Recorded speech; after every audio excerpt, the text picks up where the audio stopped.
So this is a video for Physics 20. We are looking at centripetal acceleration.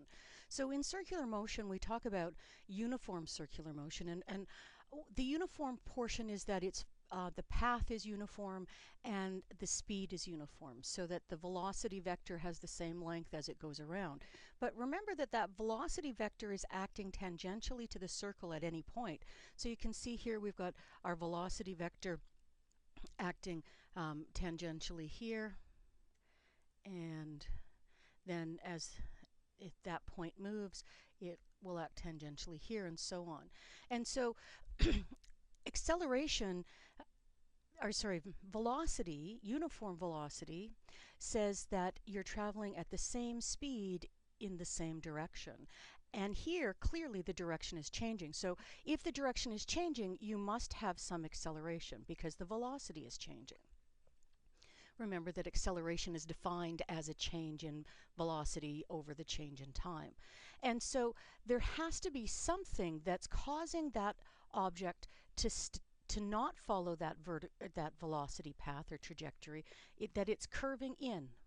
And so it's an acceleration. It's being accelerated to the center of the circle at any point. And I have a video linked in the course if you're interested in looking at the derivation of the centripetal acceleration formula. Otherwise, we can simply accept that the acceleration to the center of the circle is v squared over r. And centripetal is important. It's acceleration acting towards the center, and it's called center seeking. Some people talk about centrifugal, and that's outward seeking, and we don't talk about that in this course. We're just dealing with the forces acting in and the acceleration acting in. So let's do an example. So we have a DVD disc, and it has a diameter of 12 centimeters, and it has a rotational period of 0.100 seconds. And we want to determine the centripetal acceleration.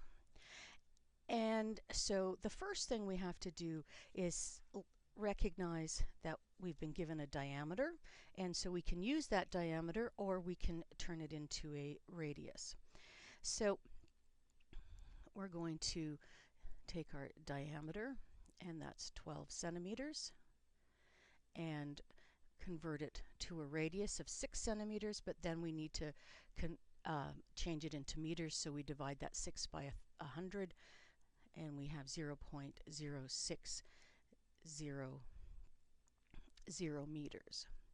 We have a rotational period of 0.100 seconds, and we're being asked for the centripetal acceleration. So the centripetal acceleration requires v squared over r. We haven't been given speed, so we're going to have to calculate that. So remember that v is equal to 2 pi r over the period.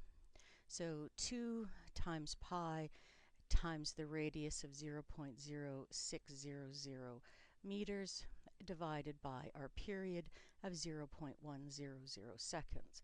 So we pull out our calculator, and we determine our speed to be 3.77 meters per second.